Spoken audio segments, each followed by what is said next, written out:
Ito'y mga mapakot or maghahatagan ira blessings.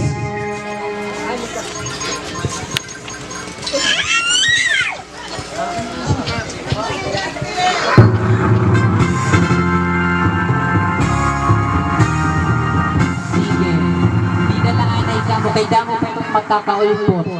Kutob ka mo nga da alas 5, alauna pala may upat pa ka mo ka oras.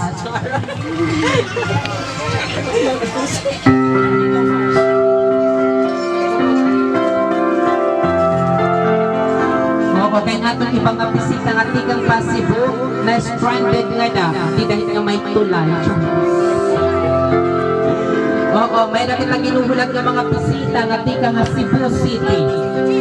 Di kahiton mapawaw, mga bigatin.